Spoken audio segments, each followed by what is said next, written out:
Bon, en attendant, mi fala ngedintinde do audio. Hindi hande do, mais c'était très intéressant. Ko neddo mi dudata yidi tagol mo gani do, mais ce qu'il a dit là c'est intéressant. La culture, il y a plusieurs types de cultures. Une culture comme celle-ci, où les gens s'élèvent, les hommes contre hommes. Ça érige un niveau de dignité, d'honneur. Une personne ne peut pas faire ce genre de pratique sans avoir un certain niveau de dignité ou d'honneur. Ça, c'est pour encourager la masculinité. C'est une perpétuité d'une culture ancienne, où il fallait défendre la porte de sa maison. Et aujourd'hui, beaucoup d'hommes sont incapables de le faire, parce qu'ils ont peur du gouvernement. Pourquoi les gens pleurent? Pleurnichent, le gouvernement nous fait ça. Vous ne verrez jamais dans un pays comme en Afrique du Sud, par exemple, les gens pleurnichent, le gouvernement nous fait ça. Ils sortent dans les rues, ils brûlent des trucs, ils détruisent des bus, le gouvernement agit. Et le gouvernement n'osera jamais toucher qui que ce soit ou tirer dessus. Pourquoi? Parce que la population sait où le monsieur qui a tiré habite. Comme la population sait où le policier habite ou le militaire. Gentite moƴƴa kumparti on ɗo ko kunɗo woni très intéressant e ko yewtere makko nden ɗo nde foti ko yewti kon mais ko parti ɗo ɓuri mi intéressude mi yettito e muɗum seeɗa fiyon nan moƴƴa. Honneur. Une personne ne peut pas faire ce genre de pratique sans avoir un certain niveau de dignité ou d'honneur. Ça, c'est pour encourager la masculinité. C'est une perpétuité d'une culture ancienne, où il fallait défendre la porte de sa maison. Et aujourd'hui, beaucoup d'hommes sont incapables de le faire, parce qu'ils ont peur du gouvernement. Pourquoi les gens pleurent? Pleurnichent, le gouvernement nous fait ça. Vous ne verrez jamais dans un pays comme en Afrique du Sud, par exemple, les gens pleurnichent, le gouvernement nous fait ça. Ils sortent dans les rues, ils brûlent des trucs, ils détruisent des bus, le gouvernement agit. Et le gouvernement n'osera jamais toucher qui que ce soit ou tirer dessus. Pourquoi? Parce que la population sait où le monsieur qui a tiré habite. Comme la population sait où le policier habite ou le militaire. Le militaire sait si j'ose faire des bêtises ici, on va aller chez nous à la maison. Et pour arriver à ce point-là, il faut un niveau d'honneur et de dignité que beaucoup d'Africains malheureusement n'ont pas. La culture de la danse, c'est bien de s'amuser. La danse, c'est une culture. Mais il y a un temps pour tout. Il y a un temps pour danser, il y a un temps pour combattre les faits. Dans une situation de guerre, dit-on, il vaut mieux être un guerrier dans un jardin que d'être un jardinier pendant la guerre. Il vaut mieux être un guerrier dans un jardin que être un jardinier pendant la guerre. Vous comprenez? Un jardinier pendant la guerre ne sert absolument à rien. Donc, remuer les fesses pendant la guerre ne sert absolument à rien. Et il ne s'agit pas ici, oh non, ce n'est pas tout le monde qui va à la guerre. Non, chaque homme a la responsabilité de se lever devant la porte de sa maison quand il y a guerre. Ce n'est pas la responsabilité d'autres personnes de vous protéger ou de pleurnicher, oh non, nous sommes victimes. Non, c'est ça, c'est à cause de la danse. La danse abrutit les gens. C'est bien, il faut danser momentanément, comme on mange temporairement. Tout excès nuit. Quand tu manges de trop, tu deviens gros ou gras, tu perds ta forme et des maladies arrivent. Quand tu danses, tu deviens bête. Danser pendant 1 heure, c'est bien, de la joie. Vous célébrez quoi? Il faut célébrer quelque chose en dansant. On danse pour célébrer quelque chose. Qu'êtes-vous en train de célébrer? Vous célébrez quelque chose de génial. Vous ne célébrez rien, vous dansez. Vous dansez quoi? Ça, c'est une mentalité. Vous savez, techniquement parlant, l'Afrique australe n'a pas été emmenée à l'esclavage. En tout cas, la grande partie des Africains australes où on pratique ces genres d'histoire n'ont pas été emmenés à l'esclavage. D'ailleurs, historiquement parlant, les Africains australes, prenons les Zoulous par exemple, ont résisté farouchement aux Boers et aux Anglais. Ils ont massacré les Anglais. Incroyable, avec des... Avec... En attendant, mi profita ɗo ko Jacques Mokesa le guerrier noir ko kanko ne wolde ɗo parce que mi woɓɓe no windi nanen oya honno Djiba Milme no na Djiba woni yewtude ɗo ni. Djiba, non seulement je l'adore, quand je dis je l'adore, sa façon de réfléchir, mais je le respecte beaucoup. Parce que Kosuka, mais qui a plein de talent et plein de convictions. Très sage surtout. Le sage, le vieux Djiba. Qu'est-ce que l'Ando non économique échange de Tremako? L'Undon Watam Tif. Odo Jacques Mokesa kondo wi. Oyni wono wodi leñol, no wodi yimɓe tawɓe ko ɓe gorol wontirɓe sengo Afrique du Sud. Ɓe tawata e hiɓe mari ko wiyete naamu e aada ka maɓɓe. On aada ko non ko yimɓe ɗiɗo e immaaru piira. Wano no andirɗon go cippira waɗo o Sénégal non. Kamɓe kadi ɓe mari ɗum ka tawata yimɓe ɗiɗo ɓe ara ɓe piira. Ha o yaliɓa oya. Koko non ɓe woni e piiride ɗo na fi gañagol fus. Ko fi yo ande ko hombo woni gorko. Hakkundeji maɓɓe ɓe waɗa e ɗum. O pooɗi non yewtere nden o inni wo Afrique du Sud ko tawɗum kamɓe ko aada ka maɓɓe gibineeɓi dartanagol ngol Fugumba Bari watte e photo. Salam alaikum grand frère waɗe e photo Fugumba Bari. Sina ɗum konti moɗon ɗin ɗi bloquete. Miɗo andi ko régulier miɗo yi'a on ɗo mais sariya on ko sariya on. Waɗe photoji. Mi yeti ko ngaysi ko photo wonɗo o. Tola, tu es patriote, frère. Je te salue beaucoup. Merci beaucoup. Wietebe Mamadou Atigou Balde. No miniri on non. O filli o inni wo Afrique du Sud. No ton piiji goɗi susatake rewnede maɓɓe. Laamu ngun susataɓe. O inni fi honnu.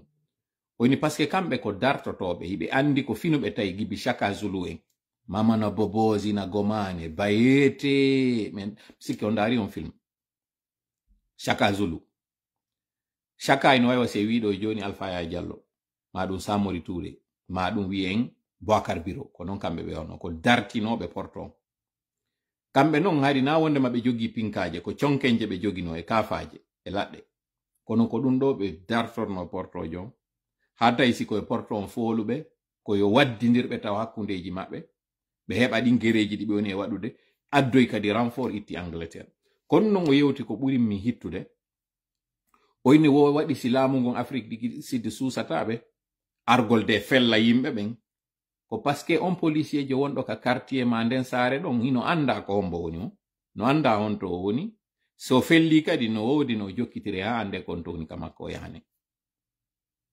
Ça, c'est très important.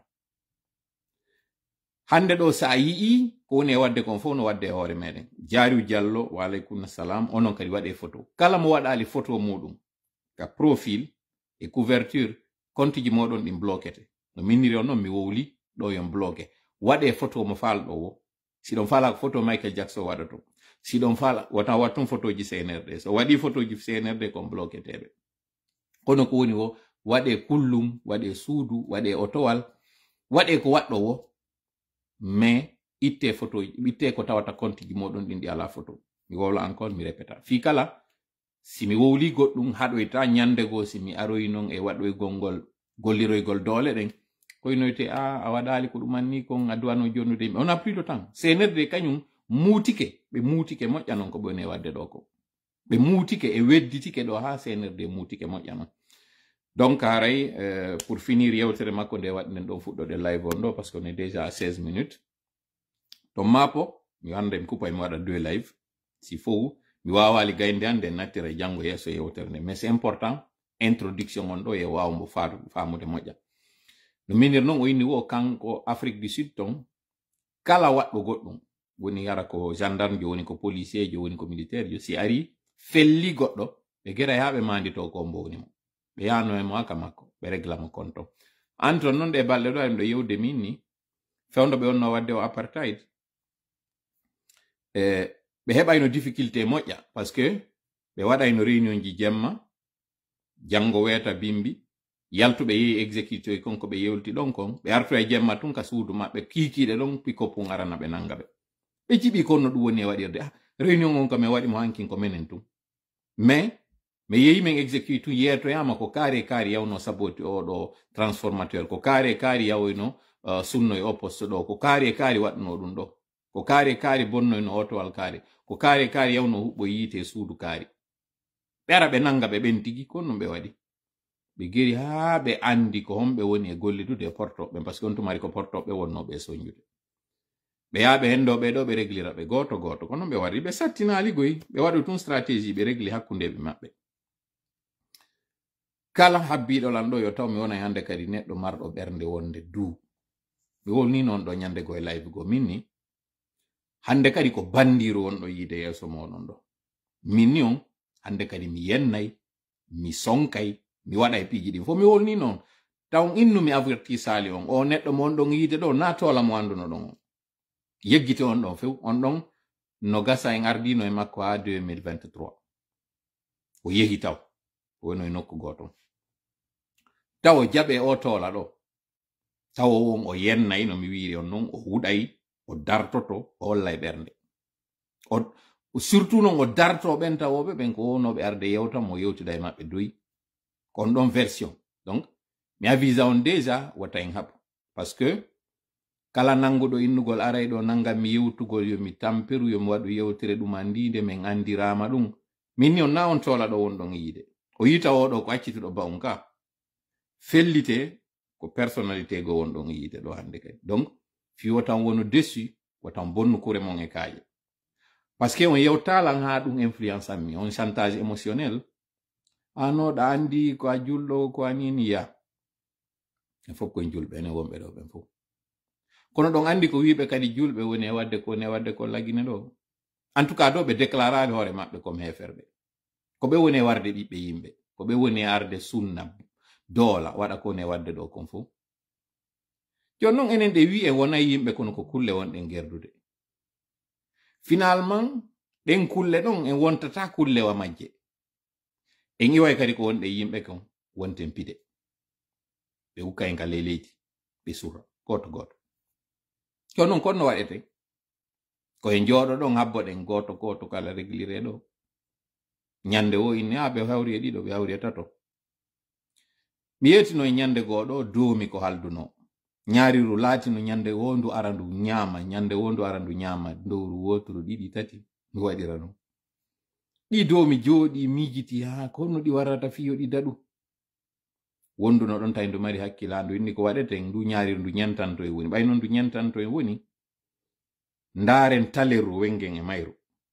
si ndun taleru no ton kala ka ndu woniri ndu aray tun ndu ñento ndu taleru waɗa hito sen andi dogen ndara tawa vraiment defo jorɗe no laba gonga frère ilo vraiment tawi ɗum ɗo eno laba moƴƴano bon en passant probléme fu sala hakkunde an e frère ilo ɗum ɗon andu ɗum ɗon hande kadi e frère tano on a réglé le problème ɗum ɗon ça c'est pour votre information ɓe tawata aray ɓerɗe mum hari no maapi noon o ani ɗum ɗon mi régli oya toolajo ari o yewtidi e maɓɓe annasiya waɗama min famotiri donc plus de problème ndu dowru ɗo ɗi domi ɗo ɓayɗi haldi ɗum ɗinni joni noon e ndu dowru ɗo ndu ñaariru ɗo ko ma wakkilo ɗen waɗen ɗum ɗon risque nonno ton o risque ko on ɗum waɗoyowo ɗum on no wawi ka bona par ce que en accay woni ndu ɗani aren ƴetten ɓornen ndu dogen donc on andi ɗe andi solution ɗe andi probléme on ɗe andi kadi solution o ɗi yewti kadi ɗi wowli wondema risque no ton mais honto woni probléme o inna ko hondu non joni woni ndun wakkiloto ndu waɗugol hoore mayru sadaka fiyo ɓe yawɓe wenga ndu taleru e dande ndu ndow e dande ndu ñaariru goto suusali tahe wotru suusu ndu ala inna ok bon réunion o lanni hoten ñande wo ndu ndowru ñande wo ndu ñaariru ara wara wotru ɗiɗi ñande landa o a réunion meɗen on kaari yaka sinan payo dey ñaari hawri e makko kono waɗirɗo limiraɗon tawale si ndu woturu ɗon ndu wakkile no yawgol ƴetta hoore mayru ndu waɗa sadaka no gasa ka ndu daɗoyano ndu gasa si ndu ari ndu liɓa ndu taleru ɗon tun ndu doga ndu daɗa kono hay woturu jaɓali wiyegol ko kañum yata mayana luttuɗi jango mi artana en plus en détail konko mi yewti ɗo kon si Allah jaɓi ensuite Serelak on harno marno hande réunion fi lansugol maɓɓe Serelak on France précisément à Paris hiɗe wadde ɗo une tempête dans un verre d'eau hiɗe mabbina ɗo wola fi o Serelak wola fi makko ɗo wola fi Zagalo ɗo comme si haray mo représente go jama Zagalo ne représente rien absolument Serelak makko on kadi il a du mal fewndo ɗo ni installe gol Serelak on à titre d'exemple hande ɗo le 17 mi wolanino en e lawiji feƴƴunoɗi wondema ko hande ɗo ɓe lansayno Serelak on à Paris et d'ailleurs pour l'Europe parce que tellement que andirton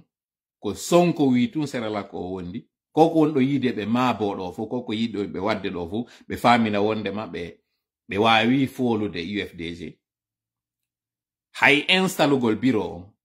joƴƴingol mo ɗon France ka innata ɗon ko ɗon o ɓuri holorde innon pape mi ala wolde kanko ko wonto woni ma ko won ɗum o hilni mi ala yewtude fiɗo non parce que c'est moins important c'est vraiment moins important kono ande tun gi tampe tu ngi ɓe wolno fimon fof finalement ko ngi wonti ko typhon on andi noon ko woni typhon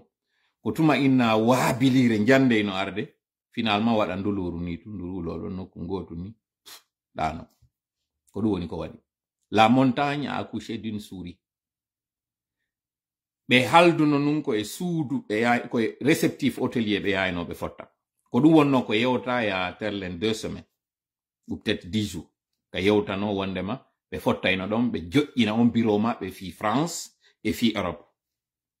finalement ɓay tun hoore mboddindi no mari ko hilni fewndo ɗo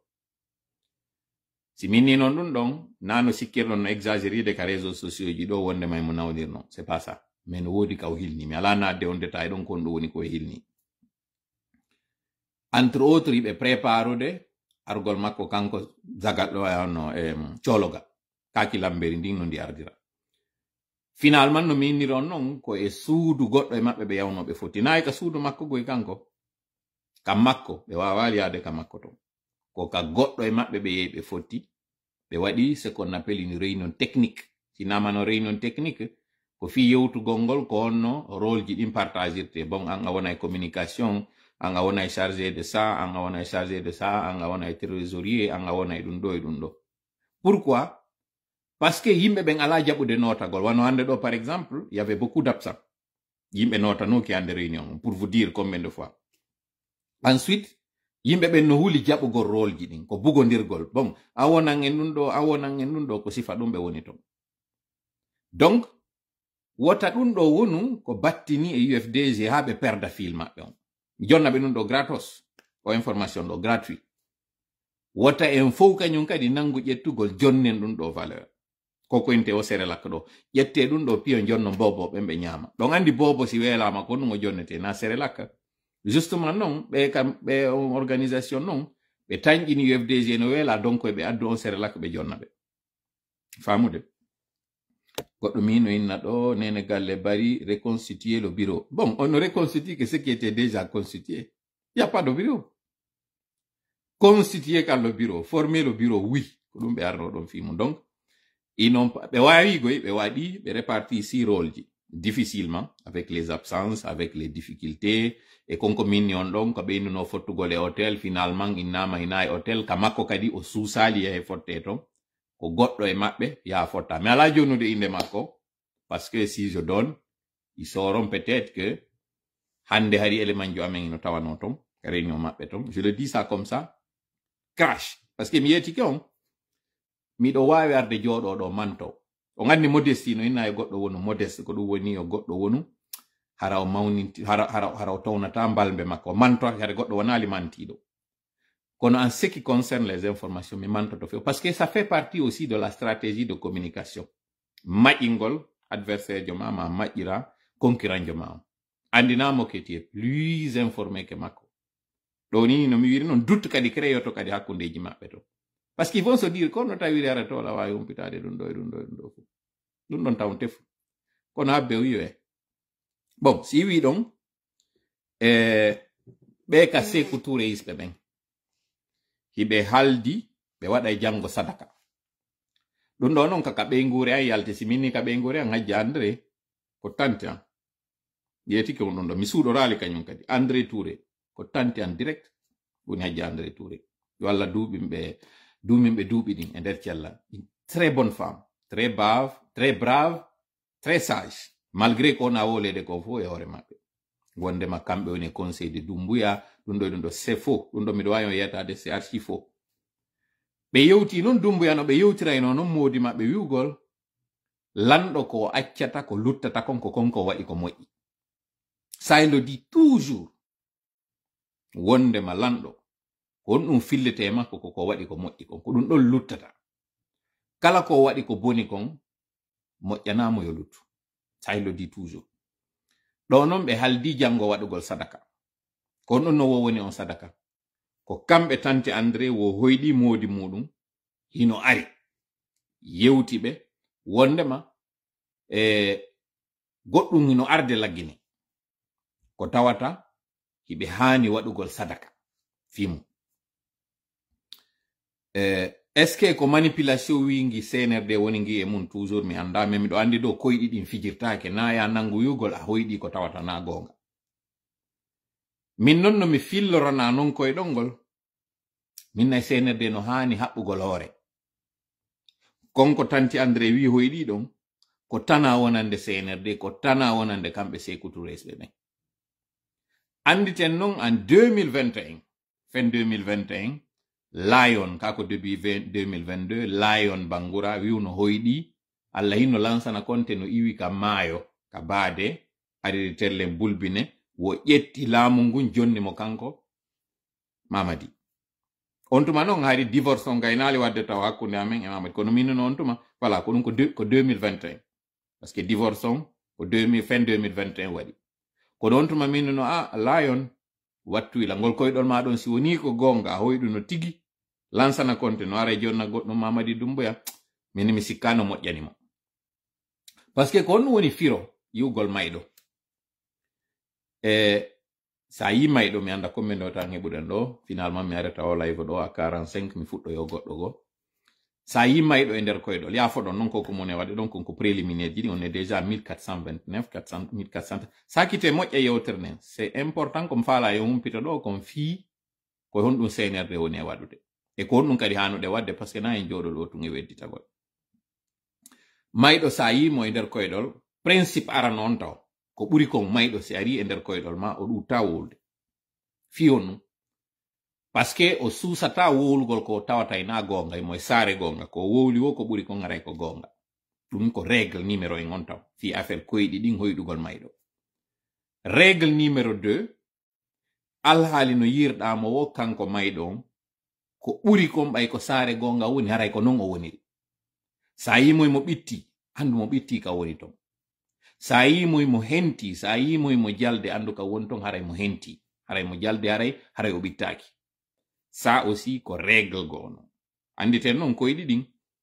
règle on appliqué ke wo e on neddo tawdo ko juldo ko yidi keferbe ben kadi di mari firoji majjo dum don kadi ko en sendidir ko e dongol ko en fonction neddo hoydu dongol on wano par exemple kefero no wawi hoydude dimmojo mum kefero go kadi no kay yite kono hoyda mo par exemple on hino welti no jalde an o juldo sa hoydintinama sifangol koydol lo na gonga ray kanko yi parce que kanko ina ka gonga o wonti kanko ka fenande o wonti donc du coup si oda kanyu ya on don ko buri mojjude kanko ko yi mo wulla mo yi e dim piji di tawata oda kanyu weltota ko c'est ça la traduction ensuite maydo on si a hoydimo o yetti goddum o jonnima e der koydol haray hulu parce que o jonne ko sakkiti hendade ko nungo sakkiti hendade ka aduna do ko mayde de dum non ko règle fi affaire koydi o yer ko mi andi kon ko wallahu non a'lam anditen non min hina firgol koydol ngol mi woni na firtugol ngol kadi mi woni ko hottagol ngol mi woni ko dum woni entre tahwil et ta'bir andube ben koydi din kambe koy be firudi parce que be andi ko na yewtede ko ngi be andina wano sifa annabi Yusuf enen non ko ta'bir wonden e wadde reway woni e mum selon ko tanjini den kon odo ko règle l'autre chose encore fi affaire koydi on généralement kala hebudo duubi capande nay no duwa wonde a mesure firgol koydol mudum gol kala hebudo kelle fuye dimmo no haani firgol koydol mudum gol minnalde o firay koydol goddo go mais kanko koydol makko mo haani firgol fi on ko buri kon fayda ida wawi manditade sa hoydi hunde kare kon dum hebayma ko buri ko wano par exemple no wodi wobbe be inna si be hoydi par exemple hibe doga ma hibe mapi e der koydol mabbe ko dum do wadata be par exemple ma be na par exemple si be hoydi hibe yi'a wano train ko dum do be hebata si be hoydi hibe jawa e avion ko dum do be hebata si be hoydi be yi'a raije ko de fatunde do be hebata non donc si a manditi ke ko hebay ma kon e der ngurdam maada dan da wawi firude koydol maada ngol ko do wadi non annabi Yusuf bay kanko justement ko Allah woni mo e dowde koydi di malgré ko paykum mo wawno ay firude koydi di baba makko non kanyum kadar no ando no firo koydi ko do wadi si o hoyditi babe makko annabi Yaqub ko tawno annabi Yaqub andi ko ndu woni arde makko bon bref dun do ko préliminaire ji di wonden e wadde ensuite ko tam yeggito do dumaji poyinji dim fala yewde on info mi do anditi ka divers ji do agriculture mi yido kanyum kadi gido fulbe ino wadi video weldo la mojjano labe ka ferm ka ngesa danso kobe ka yewti fi demal fi kabaw go ko welirimmi ko tay kon o andi ko honno cippiro go kadi wawirte wadede fi honno o heɓani joni king hakkil gollitirgol o audience mo jogiɗo e ɗi réseaux sociaux ji e konko tawata fewtinay kadi hakkille yimɓe ɓen e konko wallata fuuta particulièrement ɗum ɗo welila moƴƴa contrairement e ka wonno e wadde non duuɓi tati ɓaawo ɗo ka wonno sikkude cippiro ngon ko non wonno warrede par ce que hari o fendaki moƴƴa e hakkille o yaali kadi o andi sa yeeha heɓi probléme e ɗum ɗo yimɓe ɓe ŋaccidete hoorema donc o andi cippiro no woodi no waɗire kadi façon go kon ɗum woni ɗum ko konko woni arde ɗo o fewtina hakkille yimɓe ɓen e konko ittataɓe e o son jaamu ɓe woni hande ɗo par ce que en fof ɓe woni njulaɓe alors que non demal ngal e ne'ugol ngol ɗiɗo hiɗi mari kaalisi ɓuri ya immo inna ko a importateur jo ɗiɗo hiɗi mari kaalisi moƴƴano mi yeetike on ya quelques mois wondema mi yawno ka jaatigiɓe am ineteɓe hamish tawɓe kamɓe ɓe ala télé ɓe ala radio ɓe hajaka kadi e ɗiɗo ko remoɓe justement ara e tawaɓe yer gite yahe ha acce yiyede ka tawata ko gesele kamɓe non justement ko ɓe dansokoɓe ko wiɗo konko ɗum ɓe woni e waɗude ko remowo ñamminta ne'owo ko ne'owo kadi ñamminoyta remowo ko non jokkodiri kamɓe ɓe mari kose ɓe mari na'i ɓe na'i dammi ɓe mari ɗuma honno caccaro hiɓe mari jawle simini non jawle jawlal ngal pluriel jawlal ngal ɗuɗum muɗum on ɓe mari kadi gertoɗe ɓe mari kala ko innete kon en gollitiray ka nder kuriji meɗen ɗum ɗo non fof ko kamɓe moƴƴinanta ko ñamata kon sifano ɓe dansokoɓe waɗiri ɗo non mi weltano non o suka ɗo moƴƴa en passant tawɗo mo nandi moƴƴa e Notorious B.I.G har mi sikku non ko siɗɗo frère alaji dansoko en ɓe wonno ɓen ka dispensaire par ce que ɓen ɗon kadi ko wakkiliɓe ha ɓen ɗon hari kañum ko yeeyugol ko ɓe importateur ɓe maaro e sukkanirɗon ko nanditi mum ko ɓurɓe ɓen e ɓe wonnoɓe yeeyude ka innete ɗon ka église ma ɗon ka grand place labe hari ko kamɓe addanaynoɓe marchandise yimɓe ɓe mi andi wakkiliɓe kadi moƴƴa non papa dansoko ɓe oya yimani ɓen Allah hinno Sekou Ba Fata ko hari mi sikki ko nden ɓe ngure maɓɓe an ɗo wiide ɗon kañum kadi ɓe ɓurti heɓitande hakkille o yiye noon o suka ɗo o wiyeteɗo ɗo mi sikki ko wuuri dansoko mi sikki o inni ka ko yeggitinde makko nden yeggitinde mais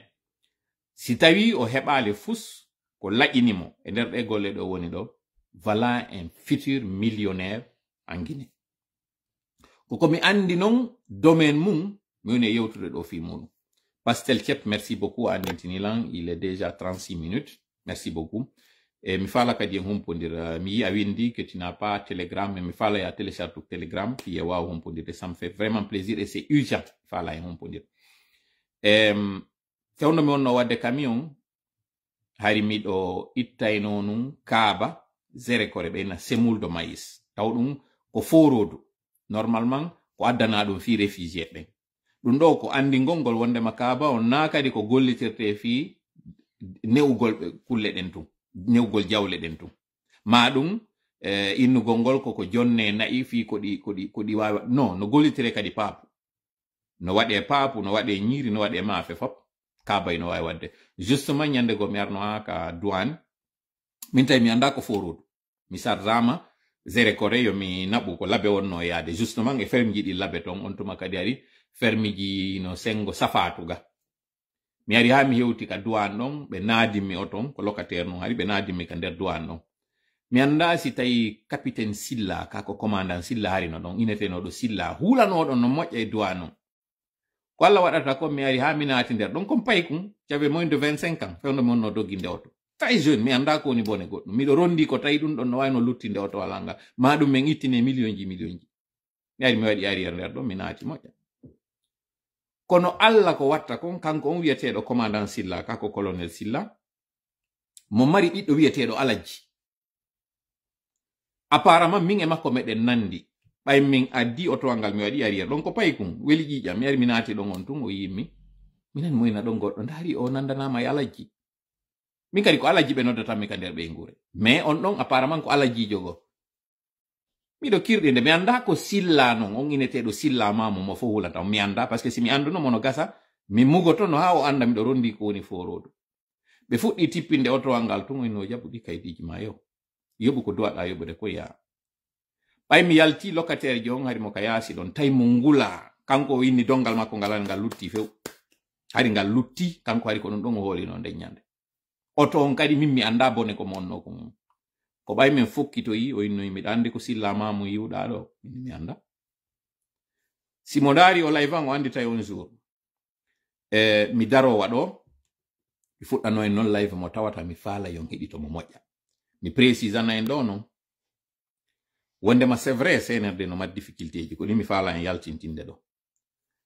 kono miɗo maapi yo taw konko mi woni on e yeetade difficulté ɗi CNRD mari ɗin waɗali wasi ɓur e moɗon ɓen ɗaani ke sikki fusɓe ala waɗude jonno mi faala en hulɓinde kadi mi faala en yeetade non o ha hon to CNRD muutike ha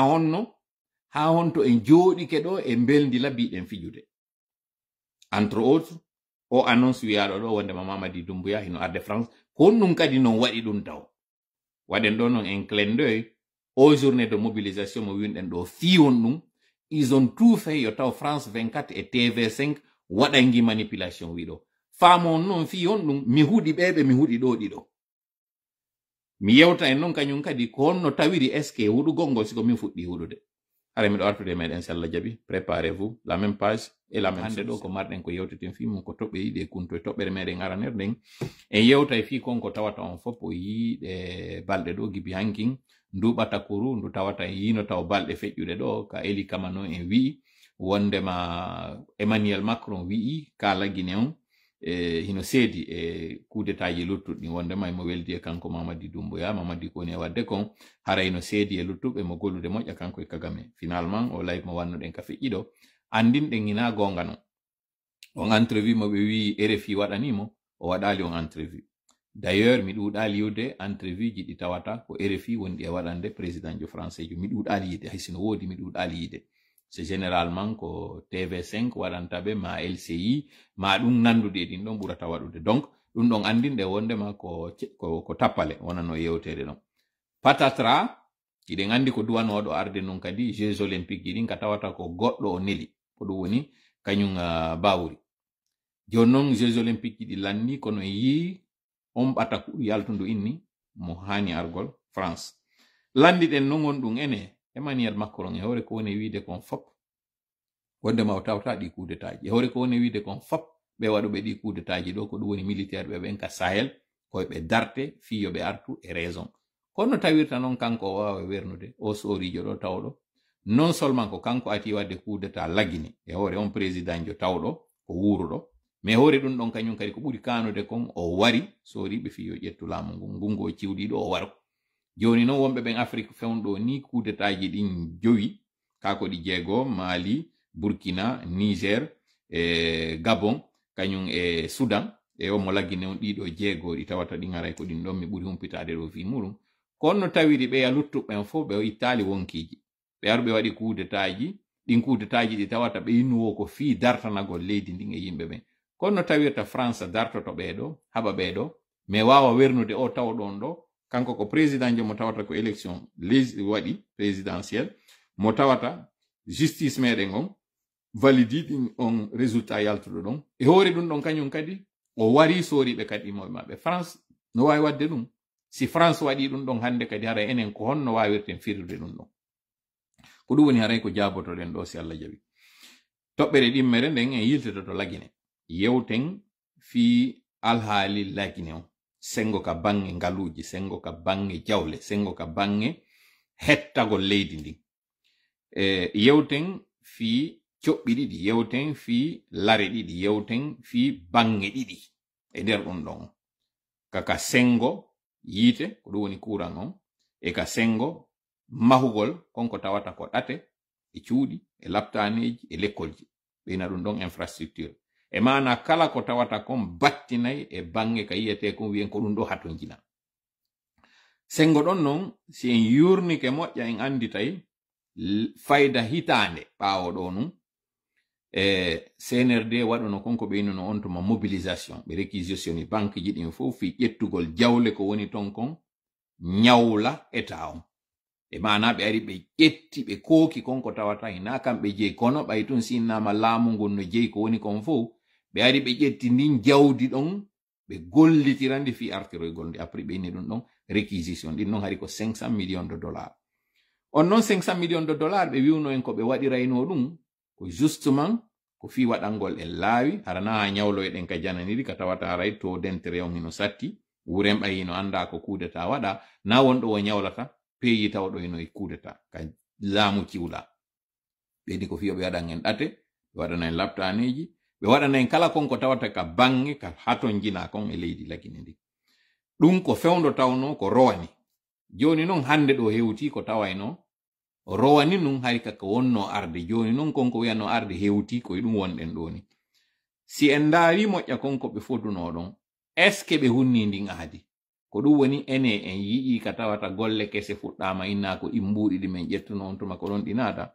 ko ɗum ɗo woni landal aranal ngal e nder ndu saldu ɗimmuru fayin ɗum saldu ɗimmuru ɗon landiɗen joni noon konko wona wiyede ɗin chantier ji ɗiɓe wiwno ko fi majji ɓe ƴettiri mbuuɗi si en wattani lan yiyay ɗo en taway hay hunde ɓe fuɗɗaki ko woni kesum kono goɗɗi go tawnoɗi kañum no fuɗɗa ɗi tawata kañum ko Messi Alpha Condé waɗunoɗi ɗin ɗi haɗi darike ina biti ina jooli kon no waɗi ɗum ɗon awa fayin saldu tammuru ndun e nder ndu ngal leggal ɗimmal ɗo wiwɗen joni noon konko tawata haray en heɓay hande jabawol mum kon ɗum darni ɗum ɓen tawɓe ɓen ko ɓen fuɗɗi jonnugol en feccere jabawol ɗum ɗon ko ɓe wonɓe ɓen ka inete ka CNT wonɓe juude wonɓe lontade konko inete kon assemblée nationale e mana ka yewtete ɗon fi ko honno leydi ndin ndi hutorirte sariyaji kesi ma ko fokkintina gollegol e ko golla kon ko honno woniri ɓeyna ɓen ɗon parlementaire fewndo ɗo noon ko conseiller ɓe woni ɓe noddude par ce que koye transition wonɗen ɓeɗo ko ɓe wanno ko rowani ha ɓe tawi mbuuɗi no lelli ɗi tawata koye ɗaɓɓe fino ɗi lellitira ɓe waɗi kadi golle hikka ɓay ko de ko o sa'i ɗo toujours ɓe waɗata ɗum wodi noon kaɓe yaltini toon de ka tawi holli murandu ndu yeɗɗa kon ɗum non woni ɓen ko wi'i ko tawata ko ɗum ɗon jaaboto en waɗi si tawi on yii chantier no fuɗɗano ɗin ɗi darike fodanoɗi kadi memminaki ko ɗum woni on jaababuye mo wonɗen e heɓude ka ɓen tawoɓe ɓen ko ɗum woni golle maɓɓe tawɓe ɓen noon hiɓe suuɗude goy kono fi kala ɓe suuɗi woodi kono ko ɓe yaltinani en ko tawata ɗum ɗon hari suuɗotanoko si wi ɗon ka toɓɓere tammere ko kuntoye toɓɓe ko tawata en yewti déjà ka ɗuma men arano en yewti kadi fi kanko giɗo fulɓe kono en yewta fi camionnaire ɓe ɓen ɓe tawata o yiiɗo mbodoji maɓɓe ka tawata ɓe doolede iɗen andi noon e nder balɗe 7 ko ɗum woni yontere janngo hiɓe eɓɓi kamɓe kadi ɓe darna e machine ji maɓɓe ɗin hollugol mettu ɓernde maɓɓe e dartagol konko tawata laamu ngun no faalaɓe doolugol e hoore ka tawi ɓe doolede ñande o ɗa noon ko doole go kadi faala waɗede hoore maɓɓe ɗum ɗo woni haray ko yewten fi muɗum anton noon mi ala yide commentaire ji moɗon ɗin ɗo few mi ndara si mi yalti ka live mi naati to yi kadi ara ko yaltande mi ndara nden ɗon si wawi waɗande fewndo ni no inna ko 1000 personnes woni ndarde o acte mo mi waɗi ɗo par ce que nda ñande ko ɗum ɗo mi waɗuno mi yi commentaire ji ɗin ɗi fuɗɗike ƴawitude kono hande mi waɗi ɗum ɗo marsali few yaltugol e live on naati to kadi e makko kono jaɓali bon en tout cas ka solano tien ande aray ko ɗum ɗo woni ko marɗen hande ko yewteten fi muɗum mi torike noon Allah yo hawrindina e sawaba e nde yewtere an ɗo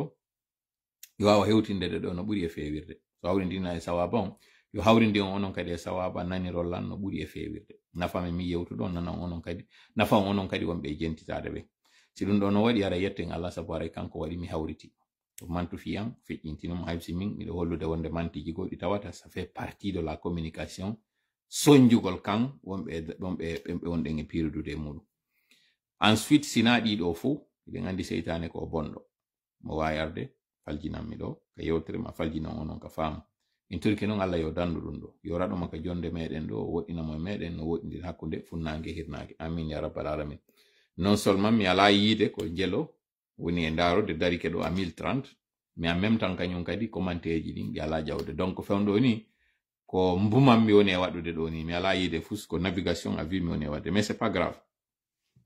haray no wirɗen noon toɓɓere men aranerɗen hiɗe yewtude fii e o diplomatie ka tawata ɗo ɓe inni en kanko Mamadi mo invita argol France dañande noon min ni no e watte yila moƴƴa fewndo ɗo ni dynamique no wodi fokkintinaɗo mo tawata en fo yiɗen hani gollude e makko ko ɗum woni on dynamique haysi en ala pellital ngal few wondema France no somodi e CNRD kono en ari haka binde pellitel wondema ɓe wondi fiyon ɗum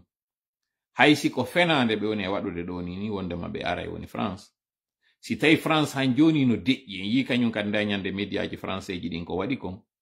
ɓe wowlali goɗɗum fi ɗum ɗo ɓe démantisi en andi ha hande curki immaki ara yiti alali kon ɗum non hanoɗe waɗugol dare moƴƴa lay fon ka femmi yetoy toon kon ɗum hanoɗe waɗude fi ñawdugol ɗum ɗo par ce que no wodi no ñawdora kono mi faala ɗo e diverji ɗin fi o bateau mo ɓe inni ɓe addi ɗo bateau mo tawata iɗen andi bateau on raɗanoma taw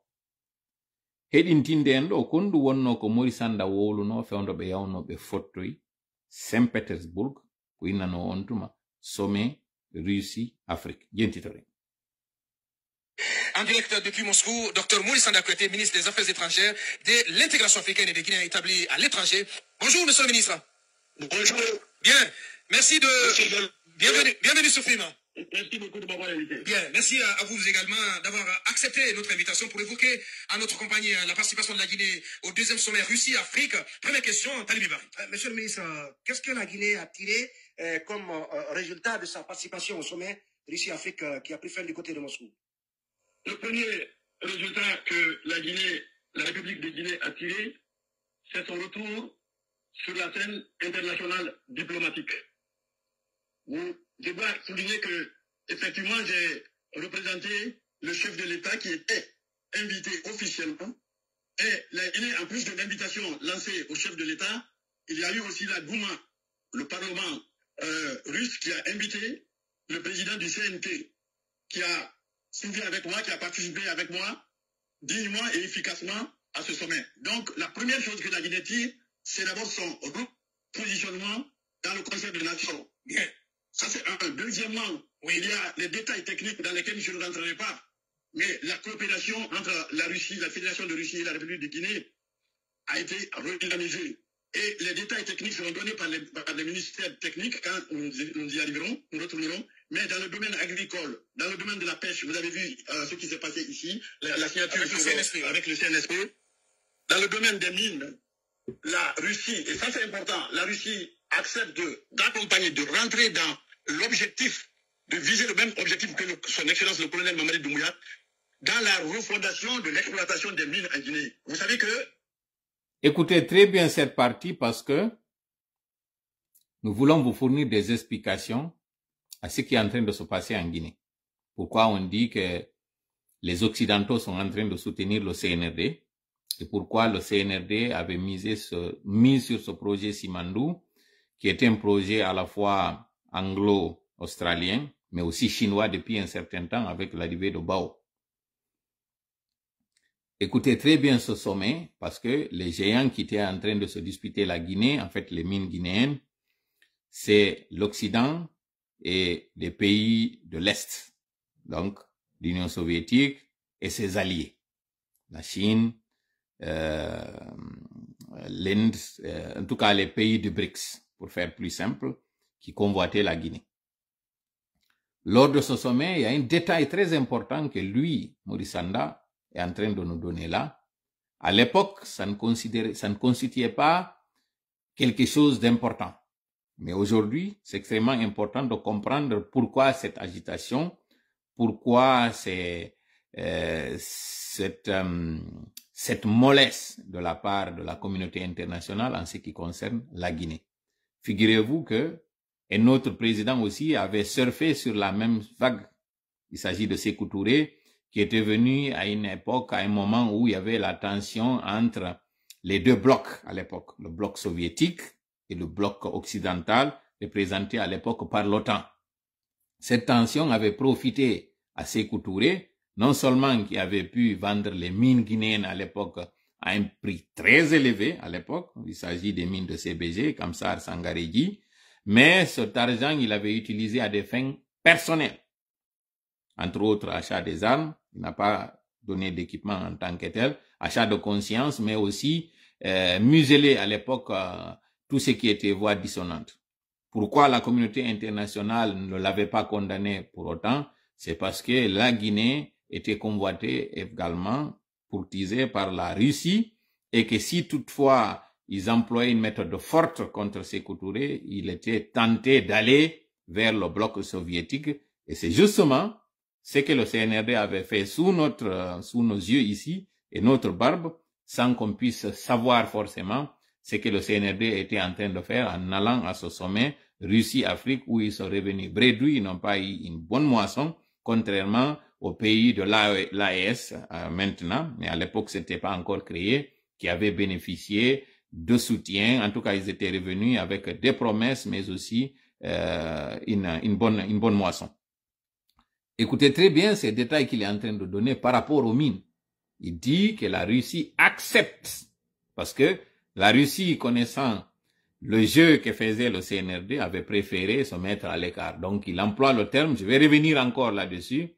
où il dit qu'au niveau des mines, la Russie accepte d'aller sur des investissements sur le domaine minier, mais d'aller sur la politique qui était celle de Mamadi Doumbouya. Écoutons bien cette partie-là parce que le rappel profite aux croyants et à ce niveau-là, ce détail-là, il est extrêmement important d'insister là-dessus. Écoutez encore une fois. Le Guinée a été redynamisé et les détails techniques seront donnés par les ministères techniques quand nous y arriverons, nous retournerons. Mais dans le domaine agricole, dans le domaine de la pêche, vous avez vu ce qui s'est passé. Le Parlement russe qui a invité le président du CNT, qui a suivi avec moi, qui a participé avec moi, dignement et efficacement à ce sommet. Donc, la première chose que la Guinée tire, c'est d'abord son repositionnement dans le concert des nations. Bien. Son repositionnement dans le concert des nations. Repositionnement. Le mot n'est pas anodin. Repositionnement de la Guinée dans le concert des nations. Ça, c'est un détail à l'époque qui pouvait passer anodin, mais qui ne l'était pas. Et c'est aujourd'hui qu'on se rend compte que qu'est-ce que signifiait à l'époque le retour de la Guinée dans le concert des nations. Et c'est pas tout. Ça, c'est un. Deuxièmement, oui, il y a les détails techniques dans lesquels je ne rentrerai pas. Mais la coopération entre la Russie, la Fédération de Russie et la République de Guinée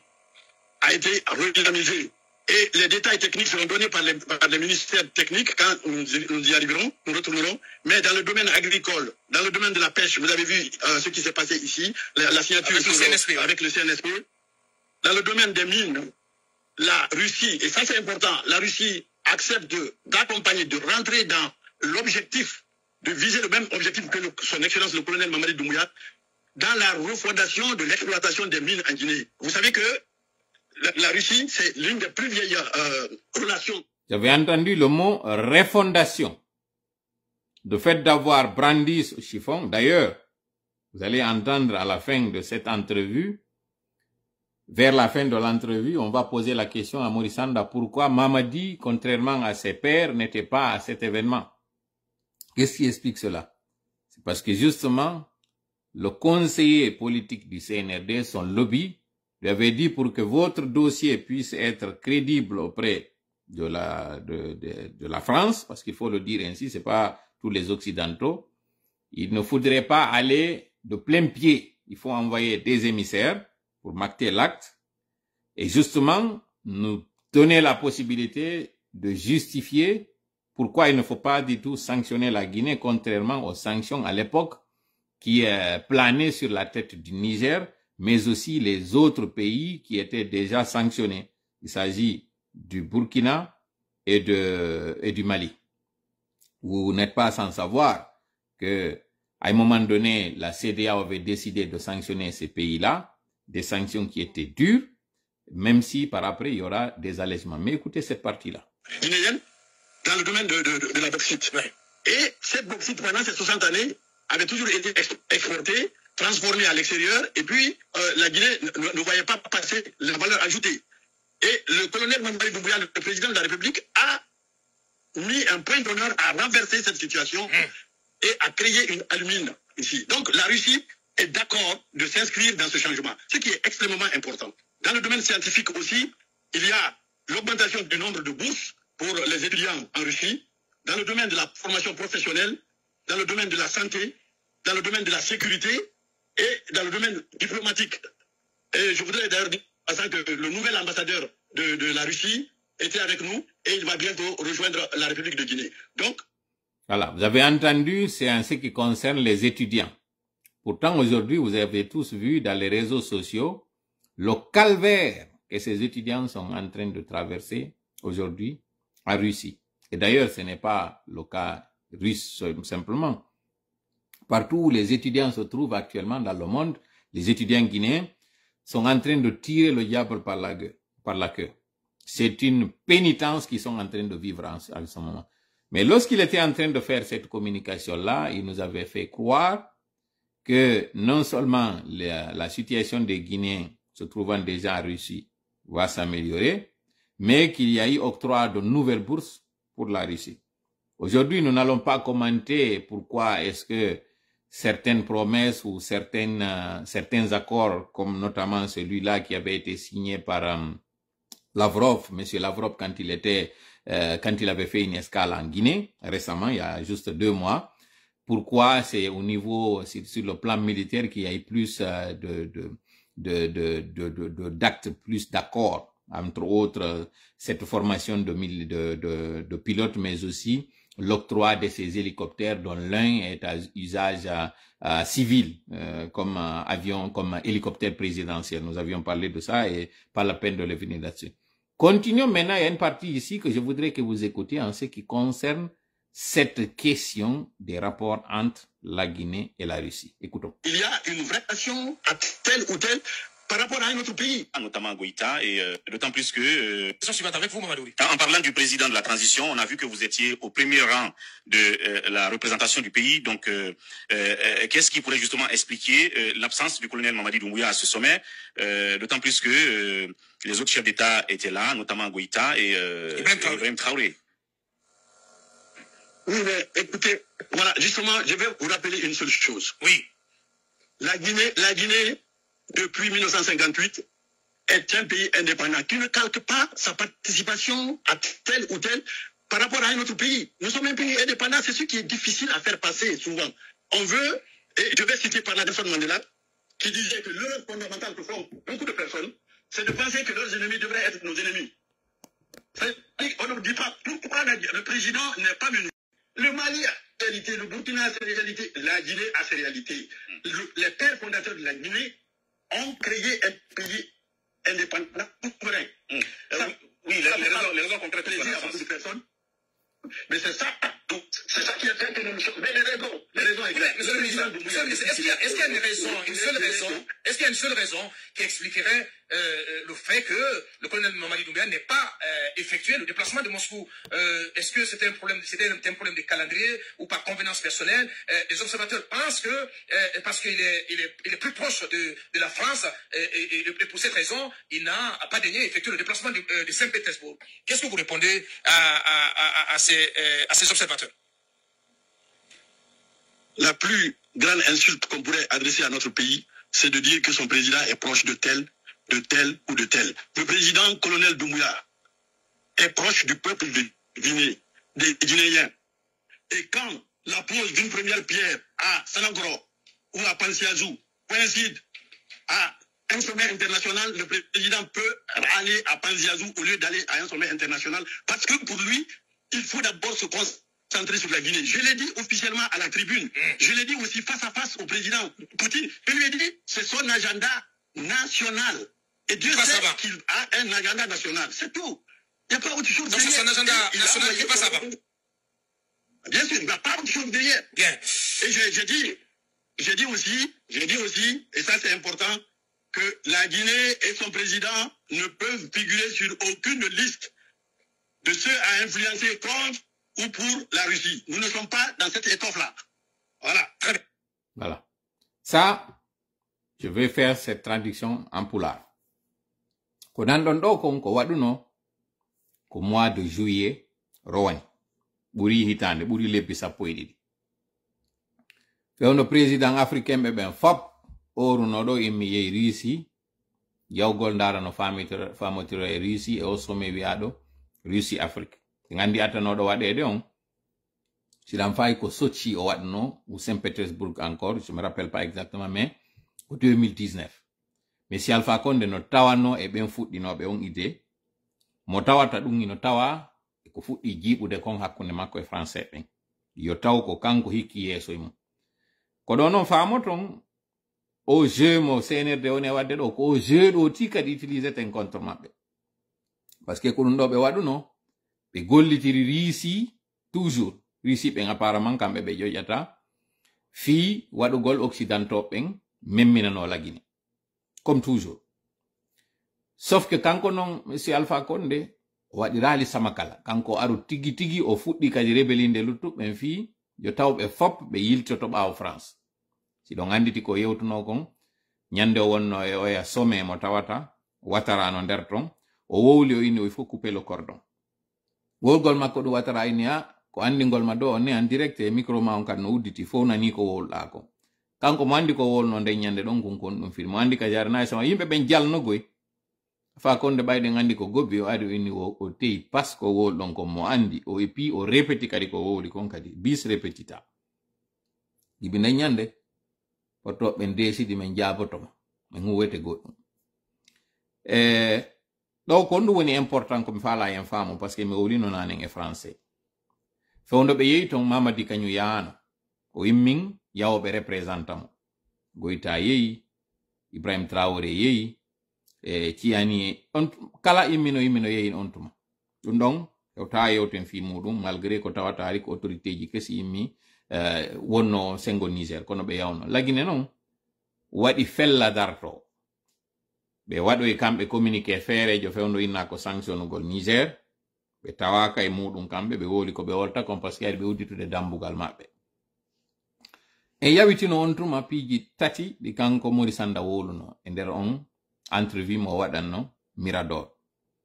ara noon e majji ɓayɓe inni ko ɗum lagine heɓi kaɓe immi ɓe yehi kon e o rencontre parce que luttuɓen ta heɓi blé kaɓe inna eɓe okkama na yoɓe soodu ɓe garanti sana kadi quantité mo tawata blé o mankataka leydi maɓɓe lagine heɓano ɗum ɓe fodi ɓe kañum kadi aalaji fino ɓe dartora ɓe wonɓe waɗude ɓe bone on tuma lagine heɓali ɗum ɗon fof kono tawi lagine mois de mars déjà Mori oya kañum imminoke yehino ton e Dansa Kurma mo tawata ko parlement o wo invitunomo ɗum ɗon ko une pierre deux ko wonɗen e wadde ɗo ka tawata kon o yawno ɓe négocie ton fi waɗugol central nucléaire ji lagine wallugol kañum kadi lagine heɓa mbuuɗi kono ɓay ɓe yi on fella darto maɓɓe ɗon finalement ɓe décidi kamɓe kadi fus mais waɗata ɗum ɗo ko par après waɗoy kono nden ñande ɗon o landano Poutine inni mo konno tawiri lanɗo ma on arali o jaabi o inni wondema lanɗo on arali par ce que no woduno ko o mari ko o wanno e waɗude yiltite noon mois de juillet rowani kono Mamadi Doumbouya marno ko wonno wadde lagine anno yaha ɗum par ce que o inni wo simo mari agenda ko ɗum woni simo marno kon ko tawata hara himo eɓɓi waɗugol ko tawata ko lagine ton sabu ɗum ɗon ko lagine kanko hikkini yeeso ko peuple de Guinée on o ɓuri wonde projet muɗum nawiugol himo weldi e France par ce que tawi nama min tañƴini ke a wondi a somodi e France Mori Sanda ɗum mettimo o inni taw nangu wowlgol ɗum minen min alda e goto min wona contre goto o inni d'ailleurs ko yawre non ko hoyre woni wiugol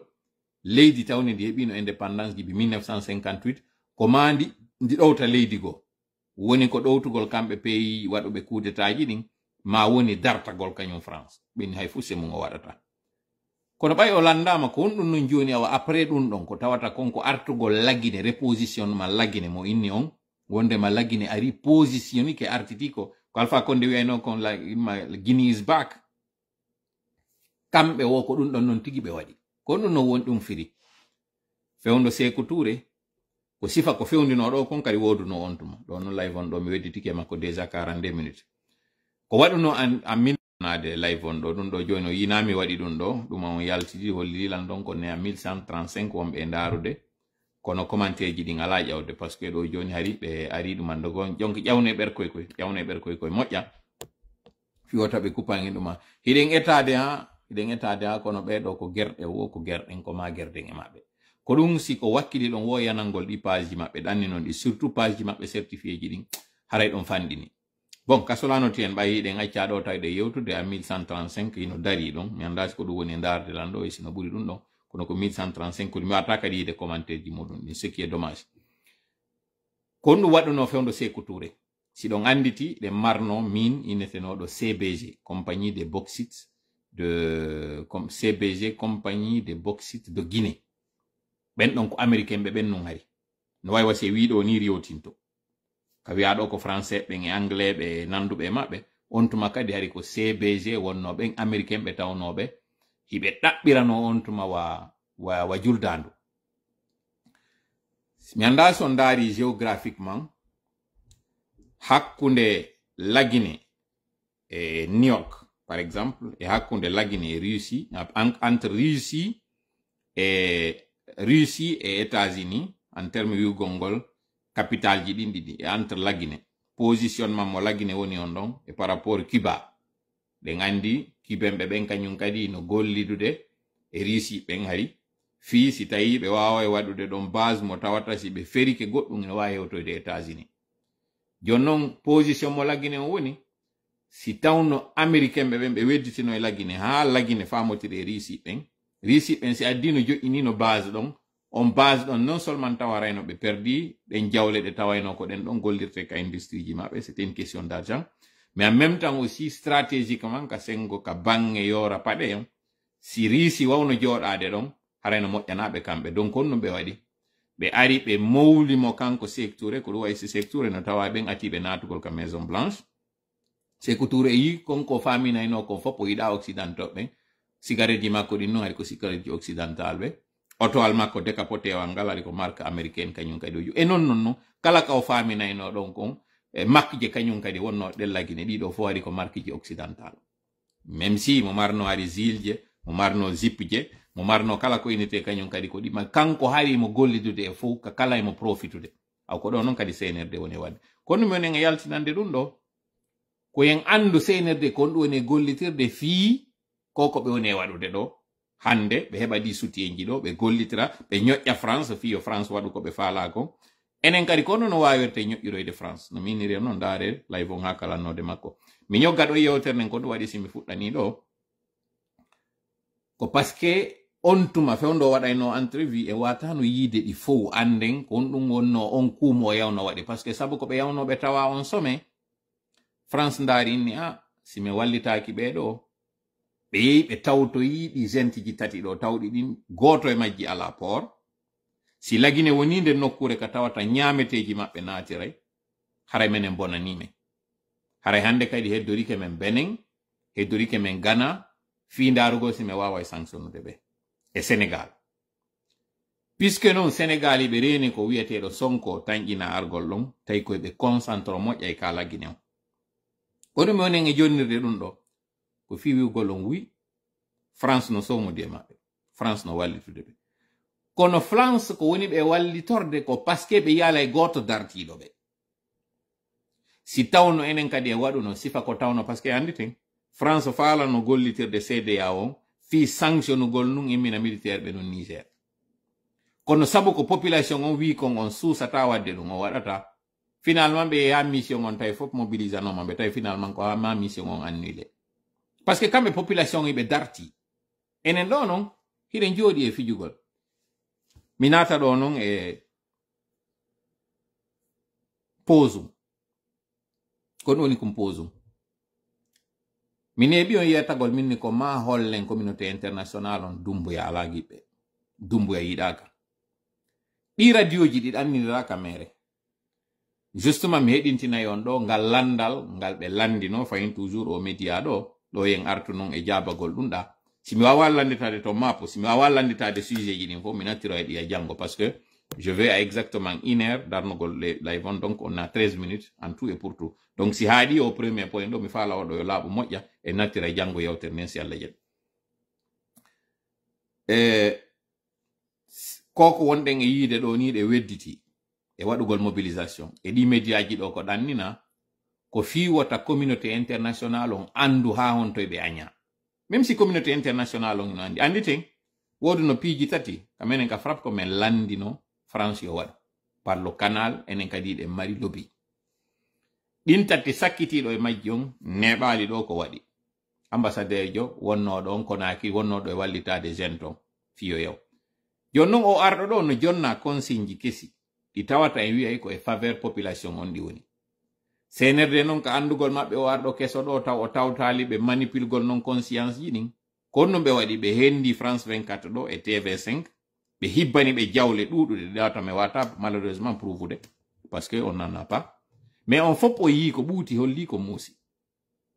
journaliste ɓe ƴettuɓe ɗo jonni yewtere nden o debbo wonɗo e gollidude CNRD ɗo o wiyetede ɗon Fatimata Camara ɗum ɗo ko ɓuuti holli ko muusi en andi oɗo do ɓe aral ɓe fotti e makko e makiti ɓe suɓorimo ni ɓe ɓendi moƴƴa ko hombo woni mo ɓe yeetimo kadi ko wolta kon yo aro yewta jon noon TV5 ɗuma on no France 24 no mari le représentant ɓe loko fi on ɗum kamɓe ɓe wawa aliide non ɗo c'est parce que mbuuɗi feƴƴi hakkundeji maɓɓe mbuuɗi wowli en andi e wiwno jama on nden ñande wota goto yalto fi on ɗum ɓinuɗen nu ko parce que en faala hollude nden ñande leydi ndi darike kamɓe kan noon ɓe décidi ɓe waɗa e défi on ɓe holla communauté international on awa c'est pas le cas awa teddungal mon jama Mamadi no farano yawde gibi ka Jeux olympiques kono France inni mo ta defu men problème ɗo meɗen heɓiɗi déjà problème e Tchad kamen souteni mo kanko e Mohamed Itno min heɓi on problème o min heɓi ɗo hande ɗo o hucci men o fewti woɓɓe go mais c'est pas grave min immi min ari min yewti ko Mali min yewti ko Burkina min yewti ko Niger hande ɗo min raɗama e ɗiɗo fof min faalaka an kadi yo population ma on darto men min faalaka heɓugol ka tawata min raɗete kadi e pays go min heɓi kon Sénégal joni accu ndaren population ma on kon ɗum wi'ata e ɗum ɗo ino wi'a manifestation no wadde ka maɗa min faala yiide on non manifestation no yaltiroyta en plus de ça kañum kadi médiaji no ferma ka maɗa si min ɓatodiri e ma fewndo ɗo no wawi wonande men préjudiciable surtout mi yi ko min heɓi kon Sénégal ɗum ɗo ko ɗum ɗo ɓe yetinomo ko ɗum waɗi so immini o civil jo ɗo bawol wikkano ɓe yeeso kono si ɗon anditi fewndo oya oduyo yaltuno oyantuma ka innanowo ko macro woni accande mo kanko Mamadi ko tawata c'était de l'intelligence artificielle mi yaltu noon tuma mi yeeti e minni c'est faux minni kono fankande maɓɓe nden no woodi ka ɓe huuli hay si tawina gonga kono yaltimɓe ɗum ɗon ɓe mari intérêt yaltingol on audio ɗo noon kadi yi ballon d'essai mo ɓe woni e waɗirde on ɓe adori taw andingol o invitama alors que non ko pays on invita na kanko tigi tigi invita lettre sino waɗede pour les Jeux olympiques ko nation ji ɗi wona invitede maintenant représentant jo nation on non immo ara wonɗo wo ɗum ina wawi wasi o sommet waɗo won dans les semaines à venir waɗo won ɗo ka Nations Unies États-Unis ko non way ko nation on non kadi invita anditen non Jeux olympiques ji ɗin ko ɗi apolitique politique yewtake fi muɗum ko ɗum waɗi siɗa faala ko almamijo imminta ara siɗa faala ko étudiant ɓe imminta ara comme délégation l'essentiel ko yimɓe ɓen na hay pays on par ce que wonde ino wawi arde lim noon on ɗum annetake drapeau mon on kañum kadi holletake ɗum ɗon fof ɓe waɗa ɗum hollugol ko yimɓe ɓe woni ko nodda na tigi tigi gouvernement on na politique leydi ndi joni noon artugol ngol kam mi wiɗa on tuma sabu kulol ngol ɓe mari ngol o wawano arde on tuma bawuri kadi si on anduno ha wonto ka arno e mo huuli wata manifestation waɗo hoore makko si on anduno ɗum ɗon on tawayno na ɓe ɓernde mum waali kono fo e mum ɗum ɗon feƴƴi e yiɗo kadi article yalto ɗon e yiɗo kadi taw koko waɗi ɗo ko fof waɗi raali mere ko ndaarugol ko ɗum wonata réaction ji meɗen ɗi malheureusement on ti wowlino ha hunde ko mo yarino sengo minni se wata yaltude dartoɗen ɓe wonen awa ka cuuɗi se woni ka cuuɗi ɗum ɗon kadi ko forme de manifestation ko kañum kadi wonugol ngol ka cuuɗi mo parce que ko ɗum woni manifestugol ko yaltintingol holla ko woni kon ka fondement woni ɗa tawti woni a tawta mi yiltitoɗo noon e ko tawata mi faala insistude mo moƴƴa woɓɓe inni oya live mo mi waɗno ɓe ɗuuɗa noon goy malheureusement pour eux et heureusement pour nous ɓe inni wondema mi duwano ka huɗude e ke goɗɗo koye torane toujours ko moƴƴi so ganduno ha on tom ɗo monani ɓen ɗiɗon tawayno na huɗugol to mi waɗayno et je réitère encore une fois mi yetono famille lijo on une très mauvaise nouvelle no ɓe yiɗata malheureusement o wiyeteɗo Hamidou Ly on jajirawo makko on kimo e probléme pour rien absolument rien mi fijintaɗo audio ji makko ɗi o waɗi ɗin mi waɗanamo publicité mi wonanamo relais on nanno yeyɗi noon par ce que koye nder plateforme ol mo hande ɗo noon kala ko feƴƴi e plateforme yaltoye sur la place publique kono na ɗo min mi waɗata ɗum non seulement ko savona ko mi arata mi yewta fi muɗum c'est à dire arɓe réplique ko yewti kon e kanko ko yewti ko menasi mi waɗata ɗum ɗo mi faala tun andinde mo mi humpita mo wondema o ɓirti ɓilude miñam makko fiyo non ɓayon audio makko yalti circuit CNRD waɗi réunion hanki enfin si minni CNRD yiɓe mari o branche wonɓe kidnapude yimɓe ɓe mbe wonɓe arde nanga ƴettuɓe ɓen foni kemen gen ɗo naɓi ɓe innaɓe les cobayes ɓe waɗi réunion kaɓe humpiti wondema ɓay toola wowli fi ɓiɗo ɗiɗi inni fi maɓɓe ko yo kipe kanko non on bandirawo ɗon o yalti o menasi o woli o inni wo awsi goɗɗum waɗiɓe hana yandete hande kadi kamɓe kadi ɓe waɗay représailles CNRD on décidi ɓe waɗaymo goɗɗum on wiyeteɗo ɗon Hamidou Ly fiyo wiyo e ko toola waɗi donc a andi ma sœur a ari a ƴetti miñirawo maɗa on a jonnimo bonoji ɗi yoɗi waɗi ko ɗi faala ɗo kala ko waɗi mo na toola aroyta wulliroya CNRD kaɓe tawata ɓe faala vanzade toola ɓe sikka ɓe defay toola probléme innugol ɓe waɗi ɗum ɗon fiyo opinion o fof wi on fof o yiyano vidéo ka toola wiwno menasi ɓen konko toola wi menasi ɓen ɗi goɗɗum waɗi ko toola waɗi ɗum ma équipe toola o min na hande mi fuɗɗa toñire ɗin piji teddungal ma bandirawo 2020 innano o train sunnanoɗo ɗo wondema ko min immini yimɓe ay sunni on ɗuma hay koko waɗuno ɗo kon ɗe balɗe ɗo kaduma ka dépôt carburant ino inna toola no andi fimu ɗum miɗo andi no onon on anda ko waɗi ɗon kon deññande o humpitaki ɓe waɗuɓe ɗin témoignage ɗon fo inni ko goɗɗum fella ton on yiyano ɗum onon humpitaki ɗum donc ɗo noon ɓe faala waɗude ɗum donc bandirawo a wiiɗa hulani on miñirawo ma on toolajo mais a ƴetti a jonnimo jiga waɗu ko faala miɗo tañƴini noon ka yewtere amen goɗɗo jonni idée inni si a woni tawɗe cenɗe ɗen ɗiɗi non fof hino faalama wadde piwu gotum ngon geru goto on bete ittamo kono non ittirta ɗum non geru ɓen ɗiɗo non innoɓe atiɗo menen ɗiɗo atiɗo hendade ma wome waɗete goɗɗum geru goto e maɓɓe moƴƴintino jon non a suɓoto ya yewtawa CNRD few andinaɓe wondema ko a contre toola ko a contre kadi jama o a yehi a ɗaɗɗiɓe ɓe sauve yoɓe yawɓe walle daɗa few halfinoɗa e maɓɓe hara hande kadi ko kamɓe en tant que citoyen jo wi'a kala ko waɗuma ko kamɓe hani protégé gol ma hande kadi menen ara yimɓe amen ɓen si fokkitanima no wirɗa ɗon non hara ɓe watama hewtoyde hara ɓe hawata hewtude miñamma an wol ɗon par ce que ko an pendant que woɓɓe ano négociide an ari a waɗi pa ka nder didere nder ton ma waɗa déclaration mo andinɗa jamma on par ce que ino wiyede ka nder ɓe ngure to wonde maari anda alors que non kawtalɓe ma ɓe wonduɗa ɗon ka yeyata on cosmétique ɗon ɓe tawata on yewti samedi on yewti dimanche fi ngal ñallal taw ngal no arde ko hay boboɓen hay wonɓe tawɓe hara ko youtube woni e gollirde tawɓe ɓen ko si vidéo waɗama woni neeɓi ɓe yiyoya vidéo ɓe yii vidéo ji an ɗin ɗi mi wowli minni woni ka cuuɗi mon deññande taw yaltunani woɓɓe go wonɓe plateforme an bandirawo ka naɗɗa yewɗa ɗon ko ɓen addaninmi kumparti on kam mi kuppi ɗon minni ko satti ɓili o taw yaltunani ko hay boboɓen ka l'école noon si l'école no yeyde fewno yawɓe révision ɓen no anduno e tenen deññande ari no inna fof wonu ka cuuɗi mum kanko kono comme par hasard o wawali humpitade ɗum ɗo joni noon o yalta o waɗa on vidéo mo excuse to o andina a noon o hari o anda o tuba fof o anda organisation amen on na men hunƴirɓe no wiira ɗon no min hunƴi non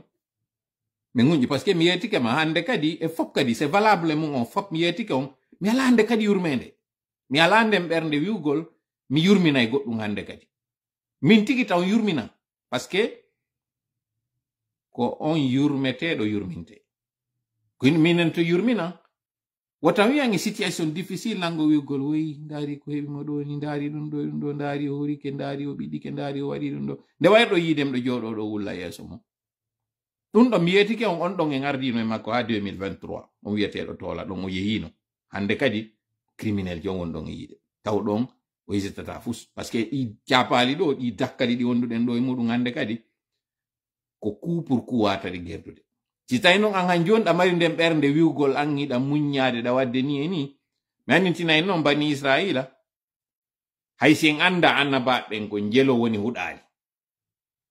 mais miɗo wawi limande ɗo huɗuɓe annabi nuhu huuɗi ha inni Allah wota accu ka hoore leydi ɗo minal kafirina dayyara to accu hay goto e maɓɓe ka hoore par ce que sa acciɓe ɗo yudillu ibadaka ɓe majjinay jiyaɓe maɗa ɓen honɗum kañum kadi ɓe heɓata kañum kadi la fajiran kaffara oɗole ko annabi nuhu ko annabajo Allah on waɗi o kuddi ɗo huuɗi ɓen ɗon ko annabajo no min nami annabajo iwi ɗon kañum kadi bani israel ɓe on ɗo yiide fewno ɗo hande no gerde kono lo'inu bilisani dawuda wa isa ga annabi dawuda wiyeteɗon ko omo ɓe woni e holorde ɗo ni par ce que so yi hande ɗo ni ayo offensive ukrainien ɓe ɓen ɗo yi ko croix ko ɗuma waɗa onno ko triangle waɗani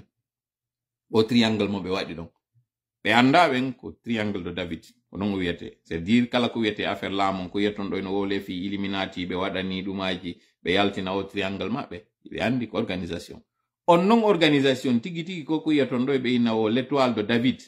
ka tawata ko ɗin triangle ji ɗiɗi oya wonɗo fewtuɗo leyon